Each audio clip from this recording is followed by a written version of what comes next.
Im Fallen ist er nicht. Argentina Maradona, Diego Argentina Maradona. Diego Maradona's life reads as a legend and a cautionary tale all at once.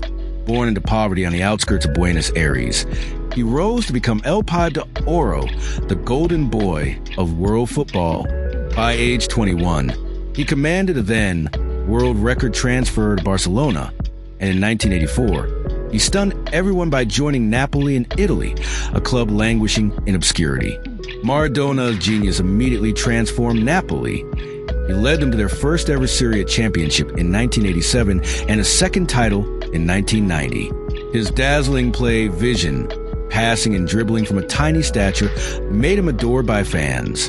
In Naples, he was practically worshipped as a Dios, god of football, and around the world, he was widely regarded as one of the greatest players ever. In Mexico's 1986 World Cup, Maradona reached the pinnacle of his glory. He captained Argentina through the tournament, scoring 5 goals and setting up several others, and he won the Golden Ball as the tournament's best player. In the quarterfinal against England, Maradona produced 2 unforgettable moments that captured his brilliance and controversy in a single game. First came the infamous hand of God goal, a sneaky header with his fist that gave Argentina the lead. Minutes later, he dribbled past half the England team on a 60-meter run before scoring. A goal later voted the goal of the century. As the New Yorker recounted, those 2 goals became shorthand for his genius and recklessness. Maradona went on to win the semifinal and the final, securing Argentina's World Cup and cementing his status as a living legend. Stadiums chanted his name.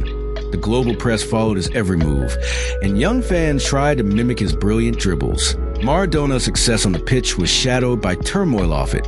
He struggled with drug addiction, personal excess, and a tumultuous private life.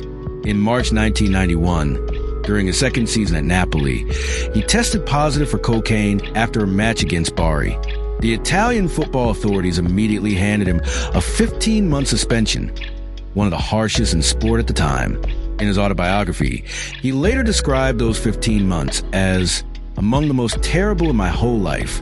Under ban, Maradona fled back to Argentina, feeling persecuted by authorities. As The Guardian reported, he endured surveillance and even a short stint in an Argentine jail, cut off from the game he loved.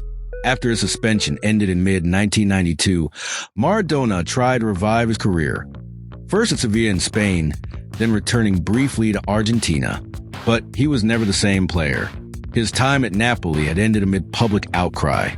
He claimed he didn't owe Napoli money, yet contract disputes and drug scandals had already burned bridges. Napoli fans remember a hero, but Maradona left as a tragic figure. He later admitted that the club actually owed him millions, much of a severance, rather than vice versa. Regardless, the great era of his life on the pitch was over. In his later years, Maradona became as famous for his outspokenness and friendships as for his football. He embraced leftist leaders and causes with fervor, often criticizing Western powers and the Catholic Church in fiery terms.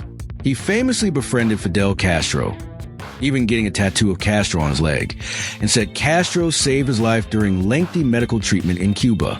At a 2004 anti-Iraq war protest, he donned a shirt reading "Stop Bush" and called U.S. President George W.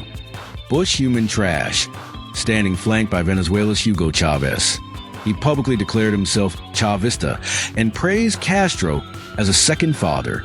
He even joked that Castro urged him to go into Argentine politics alongside President Cristina Fernandez. Maradona also courted controversy at home. He denounced the Catholic Church's wealth, telling Pope Francis that the Vatican is a lie for hoarding riches and suggesting it sell its golden ceilings to help the poor. His tirades were blistering. One 2005 interview clip shows him sneering that popes take from people rather than give.